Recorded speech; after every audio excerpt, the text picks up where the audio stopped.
आज कांग्रेस के लोगों को देख करके लगता है कि इंदिरा जी भले देश के लोगों का आकलन सही न कर पाए, लेकिन कांग्रेस का एकदम सटीक आकलन उन्होंने किया। कांग्रेस के शाही परिवार के लोग मेरे देश के लोगों को ऐसा ही समझते थे, उनके विषय में ऐसे ही सोचते। और आज भी वही सोच देखने को मिलती है। माननीय अध्यक्ष जी,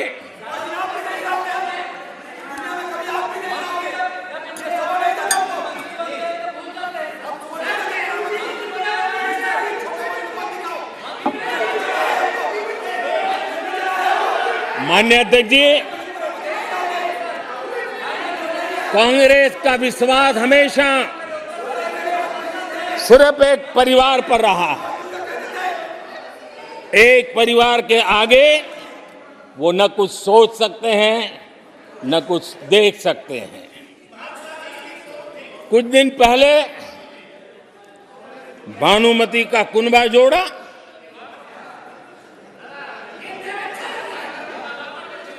लेकिन फिर एकला चलो रे करने लग गए। कांग्रेस के लोगों ने नया नया मोटर मैकेनिक का काम सीखा है और इसलिए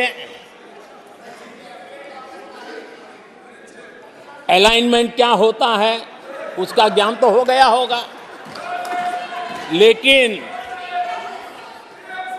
मैं देख रहा हूं अलायंस का ही अलाइनमेंट बिगड़ गया।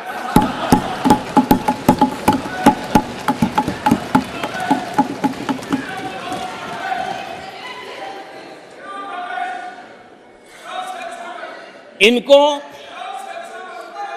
अपने इस कुनबे में अगर एक दूसरे पर विश्वास नहीं है तो ये लोग देश पर विश्वास कैसे करेंगे। आदरणीय अध्यक्ष जी, हमें देश के सामर्थ्य पर भरोसा है, हमें लोगों की शक्ति पर भरोसा है। आदरणीय अध्यक्ष जी, देश की जनता ने हमें जब पहली बार सेवा करने का अवसर दिया तो हमने पहले कार्यकाल में यूपीए के समय के जो गड्ढे थे वो गड्ढे भरने में हमारा काफ़ी समय और शक्ति लगी। हम पहले कार्यकाल में वो गड्ढे भरते रहे। हमने दूसरे कार्यकाल में नए भारत की नींव रखी और तीसरे कार्यकाल में हम विकसित भारत को निर्माण को नई गति देंगे। आदरणीय अध्यक्ष जी, पहले कार्यकाल में हमने स्वच्छ भारत, उज्ज्वला, आयुष्मान भारत, बेटी बचाओ बेटी पढ़ाओ, उसी प्रकार से सुगम्य भारत, डिजिटल इंडिया, ऐसे कितने ही जनहित के कामों को अभियान का स्वरूप देकर के आगे बढ़ाए। टैक्स व्यवस्था आसान हो, इसके लिए जीएसटी जैसे निर्णय लिए और हमारे इन कामों को देख करके जनता ने भरपूर समर्थन दिया। जनता ने बहुत आशीर्वाद दिए, पहले से भी ज्यादा आशीर्वाद दिए और हमारा दूसरा कार्यकाल प्रारंभ हुआ। दूसरा कार्यकाल संकल्पों और वचनों की पूर्ति का कार्यकाल रहा। जिन उपलब्धियों का देश लंबे समय से इंतजार कर रहा था, वो सारे काम हमने दूसरे कार्यकाल में पूरे होते देखे। हम सब ने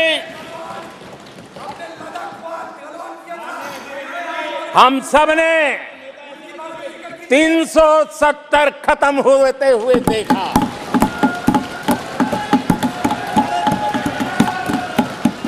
इन्हीं माननीय सांसदों के आंखों के सामने और उनके वोट की ताकत से 370 गया। नारी शक्ति वंदन अधिनियम ये दूसरे कार्यकाल में कानून बना। आदरणीय अध्यक्ष जी, अंतरिक्ष से लेकर के ओलंपिक तक, सशस्त्र बलों से संसद तक नारी शक्ति के सामर्थ्य की गूंज फैली।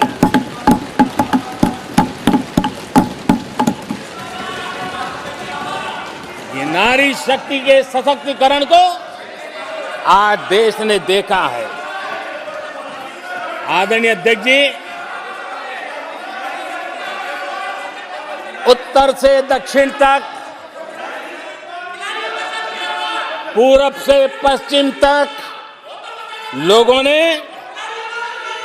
दशकों से अटकी भटकी लटकी योजनाओं को समयबद्ध तरीके से पूरे होते हुए देखा। आदरणीय अध्यक्ष जी,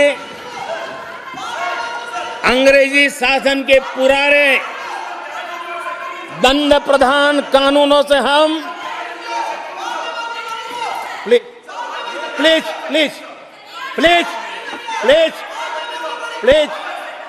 माननीय सदस्यगण, सदन के नेता बोल रहे हैं, आपको प्लीज आप समझाइए। सदन के नेता बोल रहे हैं, आपको मैंने सबको पर्याप्त समय पर्याप्त अवसर दिया था। यह तरीका गलत है, यह हमें मर्यादा बना के रखना पड़ेगा। प्लीज बैठे बैठे कोई टिप्पणी नहीं करेगा। Please please please please no, गलत तरीका, गलत तरीका। माननीय प्रधानमंत्री जी,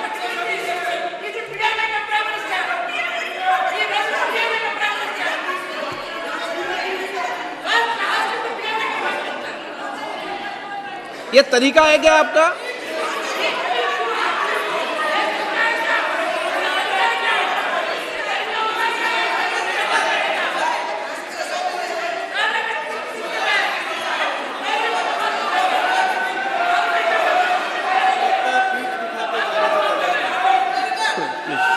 प्लीज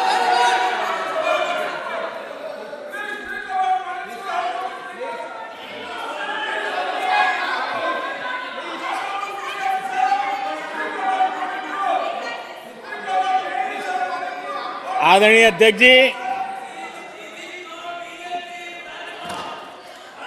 अंग्रेजी शासन के पुराने कानून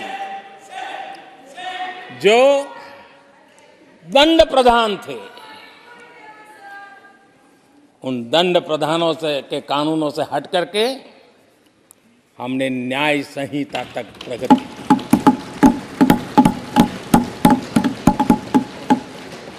हमारी सरकार ने सैकड़ों ऐसे कानूनों को समाप्त किया जो अप्रासंगिक हो गए थे। सरकार ने 40,000 से ज्यादा कंप्लायंसेस खत्म कर दिए। आदरणीय अध्यक्ष जी, भारत ने अमृत भारत और नमो भारत ट्रेनों से भविष्य की उन्नति के सपने देखे।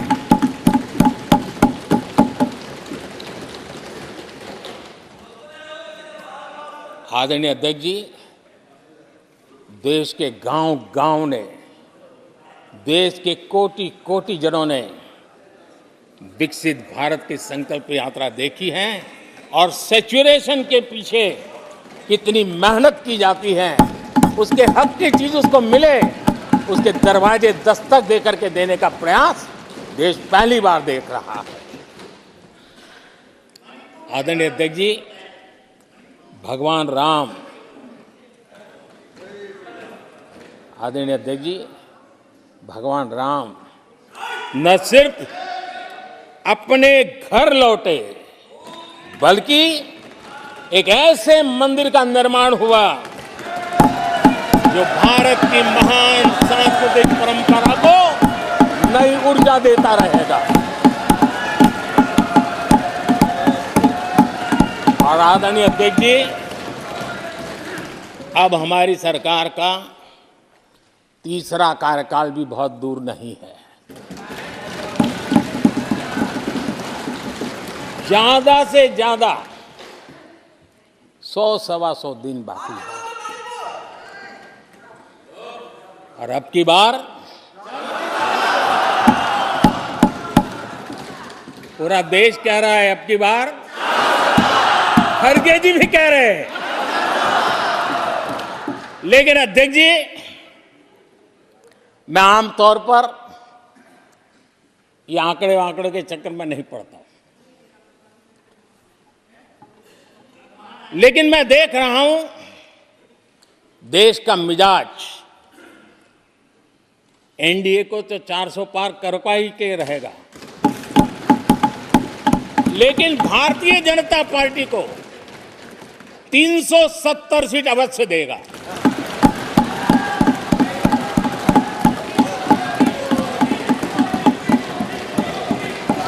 बीजेपी को 370 सीट और एनडीए को 400 पार।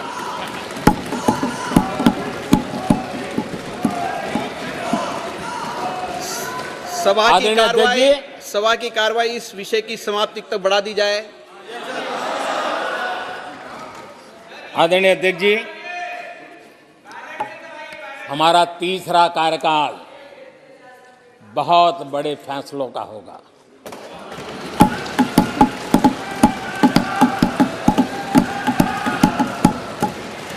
मैंने लाल किले से कहा था और राम मंदिर प्राण प्रतिष्ठा के समय भी मैंने उसको दोहराया था। मैंने कहा था, देश को अगले 1000 वर्षों तक समृद्ध और सिद्धि के शिखर पर देखना चाहिए।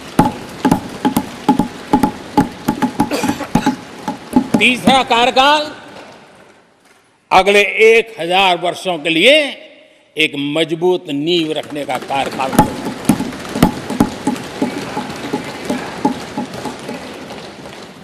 आदरणीय अध्यक्ष जी, मैं भारतवासियों के लिए, उनके भविष्य के लिए बहुत ही विश्वास से भरा हुआ हूं। मेरा देश के 140 करोड़ नागरिकों के सामर्थ्य पर अपार भरोसा है, मेरा बहुत विश्वास है।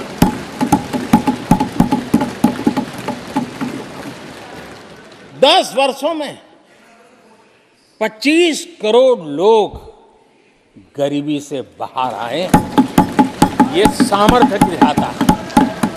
आदरणीय अध्यक्ष जी, मैंने हमेशा कहा है कि गरीब को अगर साधन मिले, गरीब को अगर संसाधन मिले, गरीब को अगर स्वाभिमान मिले, तो हमारा गरीब गरीबी को परास्त करने का सामर्थ्य रखता है। और हमने वो रास्ता चुना और मेरे गरीब भाइयों ने गरीबी को परास्त करके दिखाया है। और इसी सोच के साथ हमने गरीब को साधन दिए,